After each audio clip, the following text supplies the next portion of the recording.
Assalamualaikum warahmatullahi wabarakatuh. Selamat pagi anak-anak semua. Kembali lagi bersama Bapak dalam mata pelajaran prakarya.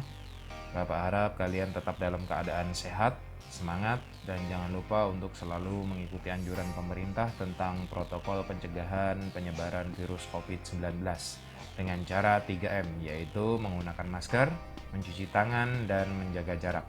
Baiklah anak-anak semua, hari ini kita akan membahas tentang kerajinan tekstil. Tapi sebelum itu Bapak akan menjelaskan terlebih dahulu tentang kompetensi dasar. Untuk kompetensi dasar 3.1, yaitu memahami pengetahuan tentang jenis, sifat, karakter, dan teknik pengolahan serat dan tekstil. Kompetensi dasar 3.2, yaitu memahami pengetahuan tentang prinsip perancangan, pembuatan, dan penyajian produk kerajinan dari bahan serat dan tekstil yang kreatif dan inovatif. Kompetensi dasar 4.1, yaitu memilih jenis bahan dan teknik pengolahan serat atau tekstil yang sesuai dengan potensi daerah setempat, misalnya rumput, ilalang, kapas, bulu domba, kulit kayu, kain, tali plastik, dan lain-lain. Kompetensi dasar 4.2, yaitu merancang, membuat, dan menyajikan produk kerajinan dari bahan serat atau tekstil yang kreatif dan inovatif, sesuai dengan potensi daerah setempat, misalnya rumput atau ilalang, kapas, bulu domba, kulit kayu, kain, tali plastik, dan lain-lain. Selanjutnya untuk indikator pencapaian kompetensi 3.1.1, yaitu peserta didik dapat menjelaskan pengertian, mengidentifikasi sifat, dan mendeskripsikan karakter dari serat dan tekstil. 3.2.1, yaitu peserta didik dapat menyebutkan macam-macam jenis alat dan kegunaannya, serta menjelaskan tentang langkah merancang dan pembuatan produk kerajinan yang kreatif dan inovatif. 4.1.1, yaitu peserta didik dapat menyebutkan sarana apa saja dan teknik yang digunakan untuk memproduksi serat dan tekstil. 4.2.1, yaitu peserta didik dapat merancang, membuat produk, mengevaluasi, dan melaporkan hasil pembuatan produk kerajinan serat dan tekstil. A. Fungsi dan prinsip kerajinan tekstil. Kerajinan merupakan bagian dari seni rupa terapan yang diartikan sebagai proses produksi yang melibatkan keterampilan manual dalam membuat benda-benda kebutuhan hidup yang dirancang untuk tujuan fungsional atau sesuai kegunaan, serta memiliki nilai keindahan. Produk kerajinan dibuat tentunya memiliki tujuan. Selain untuk menghias dan kegunaan praktis, produk kerajinan tekstil dibuat untuk berbagai tujuan. Di bawah ini diuraikan beberapa tujuan dari produk kerajinan tekstil, yaitu 1. Fungsi penghias, 2. Fungsi benda pakai, 3. Fungsi kelengkapan ritual, 4. Fungsi simbolik.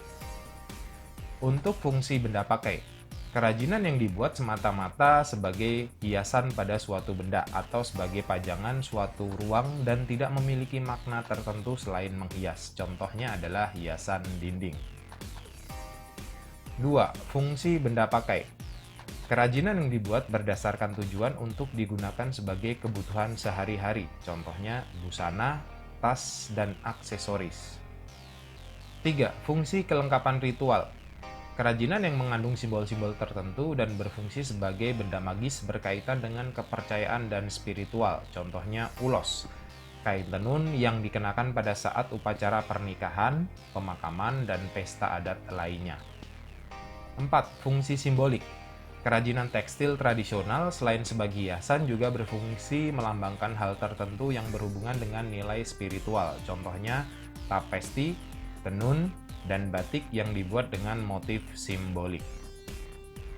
Selain itu, kerajinan tekstil yang bertujuan sebagai fungsi hias dan fungsi pakai sama-sama memiliki nilai ekonomis. Kerajinan itu sendiri dapat menambah nilai jual suatu produk. Di bawah ini ditampilkan gambaran produk kerajinan tekstil yang membedakan antara kerajinan fungsi penghias dan kerajinan fungsi benda pakai. Prinsip kerajinan fungsi hias dan fungsi pakai. Dalam membuat suatu kerajinan, dibutuhkan beberapa prinsip agar kerajinan yang dibuat dapat dinikmati banyak orang dan mempunyai nilai jual. Adapun prinsip kerajinan fungsi hias dan fungsi pakai adalah sebagai berikut. 1. Keunikan bahan kerajinan. 2. Keterampilan tangan. 3. Unsur estetik. 4. Unsur hiasan atau ornamen. Keunikan bahan kerajinan. Indonesia yang memiliki kekayaan alam yang beraneka ragam memberi inspirasi bagi perajin Indonesia untuk memanfaatkan bahan alam sebagai media atau bahan berkreasi. Kreativitas para perajin dan seniman sejak zaman prasejarah hingga kini dari generasi ke generasi dikerjakan secara turun-temurun, hingga melahirkan karya kerajinan yang bersifat kedaerahan yang lazim disebut dengan istilah seni tradisional. Bahan dasar yang digunakan sebagai kerajinan dapat berasal dari bahan alam, bahan buatan, bahan limbah organik, dan bahan limbah anorganik. Dalam mengolah bahan dasar kerajinan, fungsi hias diperlukan sebuah teknik yang sesuai dengan karakteristik bahan dasar yang digunakan dan tujuan dari pembuatan produk kerajinan. Banyak teknik yang digunakan dan masing-masing teknik memiliki kekhasan sesuai dengan karakteristik bahan dasar yang digunakan. Teknik pengerjaan sebuah kerajinan pun dipengaruhi oleh alat yang dipakainya. Sebuah alat dapat mempercepat dan mempermudah produksi kerajinan. Peralatan yang digunakan juga bergantung pada kebutuhan penggunaan teknik tersebut. Namun, ada teknik yang tidak menggunakan alat melainkan cukup hanya dengan menggunakan tangan saja. Contohnya, teknik lipat untuk origami dan lain-lain. Di bawah ini diperlihatkan berbagai alat untuk berbagai teknik yang digunakan dalam berkarya kerajinan. Contohnya ada camping untuk membatik dan alat tenun atau ATMB, alat tenun bukan mesin, untuk teknik menenun pada serat. 2. Keterampilan tangan. Dalam sejarahnya, istilah ketukangan atau keahlian tukang atau perajin dahulunya merupakan proses kerja para tukang berkembang menjadi kekriaan atau craftsmanship. Pada awalnya, pekerjaan yang dilakukan dengan tubuh dan tangan tanpa dibekali ilmu desain. Ini semakin lama semakin berkembang menjadi kerja yang bersifat canggih, bahkan dapat melebihi seorang seniman atau desainer. Ketukangan atau perajin tidak terbatas pada keterampilan kerja tangan. Ada beberapa pendukung yang membuat tukang atau perajin menjadi canggih. Salah satunya adalah kesadaran material atau material consciousness. Adalah kesadaran bekerja melalui dan dengan peralatan yang ada pada kita. Dengan kata lain, tukang atau perajin selain membutuhkan keterampilan tangan dalam mengerjakan pekerjaan, juga dibutuhkan teknologi untuk mendukungnya. Namun, tidak semata-mata semua pekerjaan kerajinan tekstil dapat dikerjakan dengan bantuan teknologi. Hal tersebut hanya digunakan supaya kerja lebih efisien dan menghasilkan produk kerajinan dengan jumlah banyak. Batik tulis merupakan salah satu contoh kerajinan yang sepenuhnya dikerjakan secara manual. Penggarapan produk tersebut dapat dikerjakan oleh beberapa orang atau beberapa tenaga kerja, yaitu ada tenaga kerja bagian membatik, mewarna, melorot, dan melakukan finishing. Oleh karena itu, dapat dikatakan seorang perajin membutuhkan orang lain yang memiliki keahlian di bidang masing-masing. Dengan demikian, dari proses kegiatan tersebut dihasilkan produk kerajinan tekstil yang baik dan layak dipasarkan. Hasil karya kerajinan memiliki ciri khas yang unik dan menarik. Di bawah ini contoh kerajinan yang masih menggunakan keterampilan tangan. 3. Unsur estetik. Nilai estetik dalam karya kerajinan fungsi hias dan fungsi pakai dilihat dari aspek bentuk, warna ragam hias, dan komposisi. Dari segi bentuk disuguhkan keberaneka-ragaman bentuk sesuai fungsi, yaitu sebagai produk hiasan, baik bentuk 2 atau 3 dimensi. Produksi kerajinan tapesti dibentuk berdasarkan pada proporsi, komposisi, keseimbangan dan kesatuan, irama, serta pusat perhatian, sehingga dihasilkan produk kerajinan yang harmonis. Fungsi warna sebagai penunjang keindahan dan juga sebagai perlambangan. Adanya unsur estetik pada karya kerajinan dapat meningkatkan citra produk kerajinan tersebut. Di bawah ini contoh produk 3 dimensi dan produk 2 dimensi. 4. Unsur hiasan atau ornamen. Ada 2 jenis cara penerapan unsur hiasan pada produk kerajinan. Yang pertama, hiasan pada permukaan produk, yaitu hiasan yang dibuat setelah produk kerajinan selesai dibuat. Yang kedua, hiasan terstruktur, yaitu pembuatan hiasan dibentuk sejak awal kerajinan dibuat sehingga menyatu dengan produk itu sendiri. Ragam hias merupakan identitas suatu daerah yang memiliki keunikan dan karakteristik yang berbeda dari daerah satu dengan yang lainnya. Ragam hias daerah diaplikasikan pada bermacam-macam benda, seperti kain, ukiran pada rumah, dan perabotan rumah tangga, senjata tradisional, alat musik tradisional, busana daerah, serta aksesoris dan perhiasan. Unsur hiasan yang terdapat pada ragam hias setiap produk kerajinan tekstil memiliki nilai tradisi yang begitu kental. Ragam hias memiliki makna simbolik. Ragam hias yang ditampilkan pada sebuah produk kerajinan tekstil bertujuan untuk keindahan dan keunikan. Di samping adalah contoh ragam hias Indonesia untuk hiasan permukaan dan struktur. Jenis dan karakteristik kerajinan tekstil. Dalam mendapatkan suatu produk kerajinan tekstil yang baik, memerlukan sebuah perencanaan yang di dalamnya terdapat kesatuan antara bahan yang digunakan dengan fungsi serta jenis benda yang dibuat. Kerumitan dalam pengerjaannya yaitu perpaduan yang seimbang, berlawanan atau saling bertentangan yang menghasilkan nilai estetik pada benda tersebut. Terdapat dua macam teknik dalam pembuatan kerajinan tekstil, yaitu struktural dan dekoratif. 1. Struktural teknik. Struktural adalah susunan dari garis, bentuk, warna, dan tekstur dari suatu kerajinan tekstil yang dibentuk dari bahan yang dijalin sesuai teknik pembuatannya. Misalnya, tas yang dibuat dengan teknik rajut. Karakteristik struktural teknik memiliki kecenderungan yang lebih klasik, unik, rumit, dan detail, karena bentuk kerajinan tekstil yang dibuat dibentuk langsung saat membuat. Di samping adalah contoh gambar tas yang dibentuk dari teknik rajutan atau struktural teknik. 2. Dekoratif teknik. Dekoratif atau garnitur adalah sentuhan atau perlakuan yang diberikan pada permukaan busana yang memberikan efek visual dan memperindah penampilan. Misalnya tas kain katun yang dijahit lalu diberi hiasan dengan sulam pita. Karakteristik dekoratif teknik memiliki kecenderungan hanya menghias permukaan sebuah benda. Meskipun demikian, dekoratif teknik memiliki unsur kekuatan, memperindah sebuah benda menjadi lebih menarik dan anggun dibandingkan sebelumnya. Di samping adalah contoh tas dari katun diberi hiasan permukaan dengan sulam pita atau dengan teknik dekoratif teknik. Proses produksi kerajinan tekstil. Kerajinan tekstil sebagai fungsi hias dibuat dengan tujuan sebagai berikut. 1. Untuk memenuhi kebutuhan. Perajin telah mempertimbangkan tujuan dari pembuatan produk kerajinan tekstil fungsi hias yaitu untuk menghias. Sementara produk kerajinan tekstil fungsi pakai digunakan sesuai kebutuhan. Contoh hiasan dinding, fashion, aksesoris, dan elemen estetis interior. Di samping ini adalah gambar produk kerajinan tekstil fungsi pakai yang digunakan sesuai dengan kebutuhan, yaitu hiasan berbentuk kap lampu dan bantal kursi. 2. Kerajinan tekstil hasil pengembangan.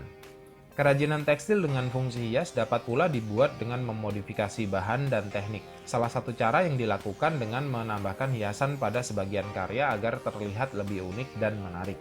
Misalnya dengan memadupadankan bahan dasar yang berbeda tekstur atau teknik pembuatannya, namun akhirnya menjadi satu kesatuan.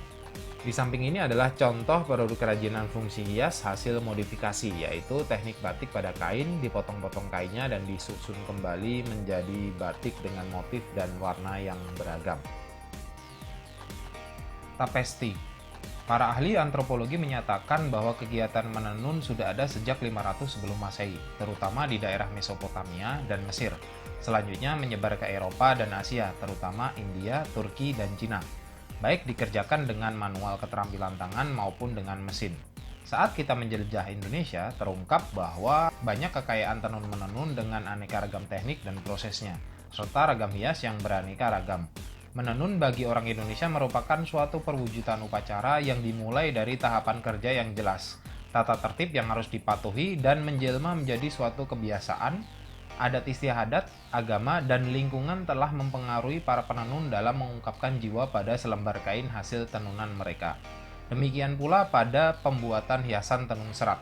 Dari proses tersebut terciptalah hiasan tenun serta serat yang indah, menawan, dan memiliki keharmonisan dari warna dan tekstur. Berikut adalah contoh aneka hiasan tapesti dengan teknik tenun serat. Bahan dan alat. Bahan dalam pembuatan hiasan tapesti. Yang pertama adalah benang tipis untuk lungsi yang merupakan dasar tenunan atau anyaman. Kemudian ada benang tebal untuk pakan, yaitu pembuat warna atau motif pada dasar tenunan atau anyaman. Alat dalam pembuatan hiasan tapesti, yaitu kayu spanram yang diberi paku untuk benang lungsi. Selanjutnya adalah batang kayu sebagai pengikat benang pakan yang berjalan. Proses pembuatan tapesti. Ini adalah contoh langkah-langkah proses dalam pembuatan hiasan tenun serat atau tapesti. Batik.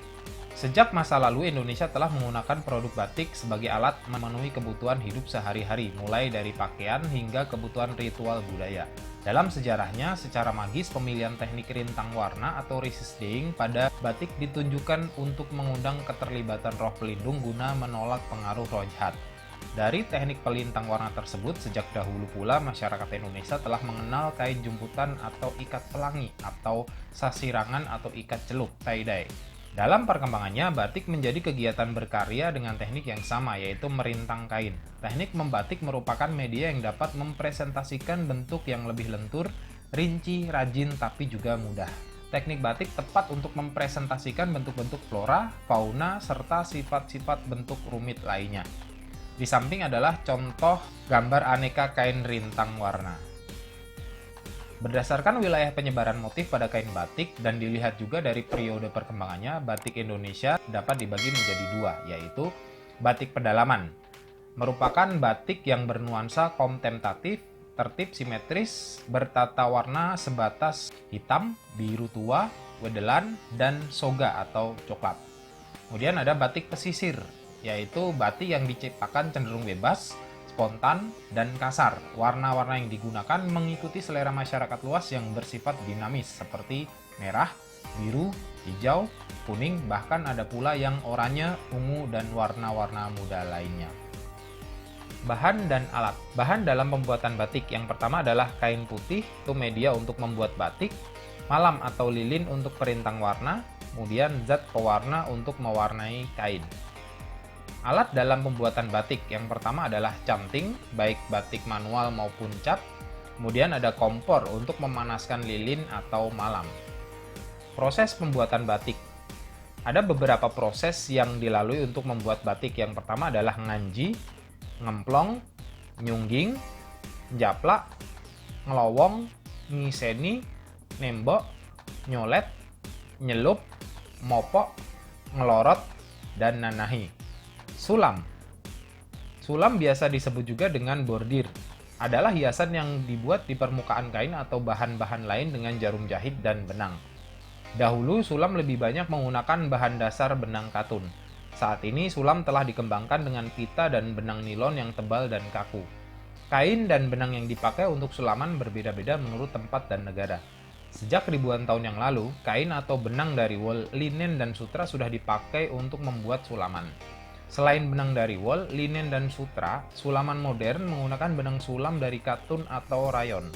Pada umumnya, sulaman dengan benang menggunakan beberapa jenis tusuk dasar seperti tusuk jelujur, tikam jejak, silang, flanel, veston, rantai, melekat benang, batang, dan sebagainya. Di samping adalah contoh beberapa tusuk dasar tersebut.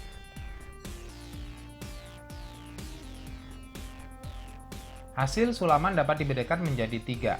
Yang pertama, sulam datar, yaitu hasil sulaman rata dengan permukaan kain. 2. Sulam terawang atau kerawang, hasil sulaman berlubang-lubang seperti menerawang. 3. Sulam timbul, yaitu hasil sulaman membentuk tekstur di permukaan. Beberapa jenis sulaman yang berkembang kini sebagai berikut. 1. Sulam kepala peniti, merupakan sulaman dengan tekstur menyerupai kepala jarum pentul yang berukuran kecil.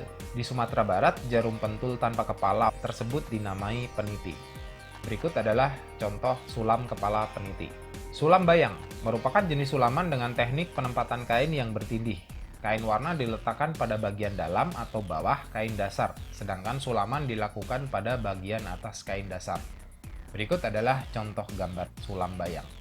Sulam renda bangku merupakan jenis sulam yang memiliki fungsi sebagai renda baju atau taplak dan lainnya.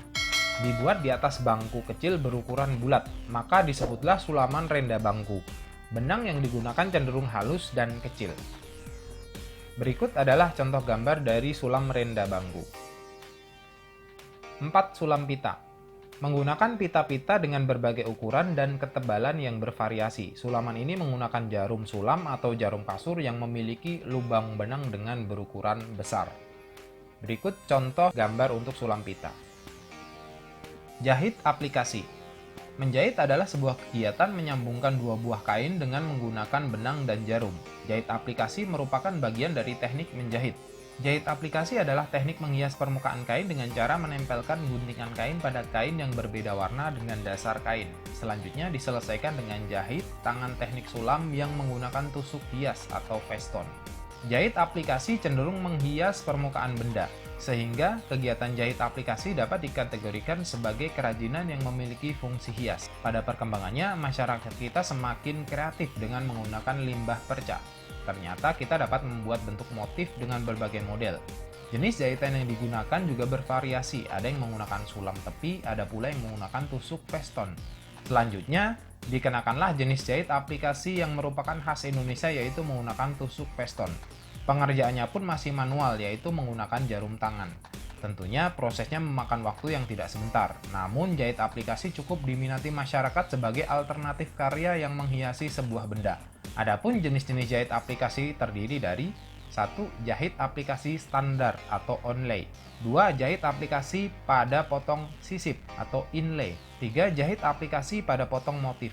4. Jahit aplikasi pada lipat potong. 5. Jahit aplikasi pengisian. Jahit aplikasi standar onlay adalah teknik membuat benda kerajinan tekstil yang dikerjakan dengan cara membuat gambar pada kain, kemudian digunting dan ditempel pada lembaran kain, kemudian diselesaikan dengan teknik sulam. Fungsi jahit aplikasi adalah untuk menghias permukaan kain. Berikut adalah contoh jahit aplikasi standar onlay. Jahit aplikasi pada potong sisip atau inlay adalah teknik menghias permukaan kain yang dikerjakan dengan melubangi bagian dasar kain yang telah digambar motif sesuai dengan rencana. Kain yang sudah berlubang itu pada bagian belakang ditempel kain yang berbeda warna dan diselesaikan dengan tusuk hias feston, dapat juga dengan mesin bordir. Berikut adalah contoh jahit aplikasi sisip inlay. Jahit aplikasi pada potong motif adalah teknik menghias permukaan kain dengan cara memotong motif yang ada pada kain, kemudian ditempel pada permukaan kain.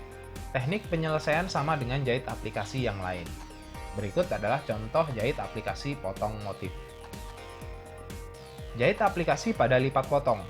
Jahit aplikasi lipat potong adalah teknik menghias permukaan kain yang dikerjakan dengan tangan atau mesin. Caranya, melipat lembaran kain kemudian dipotong sesuai dengan rencana, sehingga hasilnya simetris, kemudian ditempel pada dasar kain dan diselesaikan dengan tusuk feston. Teknik aplikasi biasanya dikombinasikan dengan sulam datar. Berikut adalah contoh jahit aplikasi lipat potong. 5. Jahit aplikasi pengisian adalah teknik menghias permukaan kain yang dikerjakan secara manual atau mesin. Caranya sama seperti pada jahit tindas. Bedanya pada penambahan potongan kain yang berbeda warna. Pengisi susulan dapat juga ditambahkan dengan penambahan renda dan pita penyelesaian sama dengan teknik aplikasi yang lain. Berikut adalah contoh jahit aplikasi pengisian. Bahan dan alat.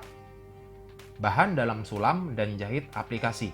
Yang pertama, jarum, gunting, pemidangan, jarum pentul dan bantalan jarum, setrika, tudung jari dan alat pemasuk benang, cukil atau pendedel jahitan, pensil atau kapur jahit. Alat dalam sulam dan jahit aplikasi. Ada benang jahit atau benang sulam, kemudian kain bermotif atau polos dan kain vel. Proses pembuatan jahit aplikasi. Berikut adalah proses membuat jahit aplikasi pada produk bantal hias. Kemasan produk. Kemasan merupakan sentuhan akhir dari sebuah proses. Pada karya modifikasi kerajinan dari bahan limbah organik, yang perlu diperhatikan adalah ukuran dari karya. Tidak semua karya kerajinan dapat dibuat kemasan. Terkadang karena ukurannya sangat besar, karya tidak bisa dibuat kemasan. Oleh sebab itu, kemasan dapat dilakukan pada karya-karya yang berukuran kecil hingga sedang, yang mudah dibawa. Tetaplah mengikuti prinsip bahwa semua bergantung kepada cocok tidaknya sebuah produk pada kemasannya. Perlu diingat, keempat fungsi kemasan yang telah dibahas pada bagian terdahulu, prinsip desain berkelanjutan tetap harus menjadi prioritas. Meskipun yang dibuat adalah kemasan, perlu dipikirkan agar kemasan tidak langsung dibuang namun dapat digunakan untuk fungsi lain oleh konsumen. Berikut adalah contoh aneka kemasan untuk produk kerajinan tekstil. Demikian anak-anak penjelasan materi kerajinan tekstil yang Bapak sampaikan. Jangan lupa untuk tetap semangat, tetap menjaga kesehatan, dan jangan lupa untuk mengikuti anjuran pemerintah tentang protokol pencegahan penyebaran virus COVID dengan cara 3M, yaitu menggunakan masker, mencuci tangan, dan menjaga jarak. Terima kasih, sekian dari Bapak. Wassalamualaikum warahmatullahi wabarakatuh.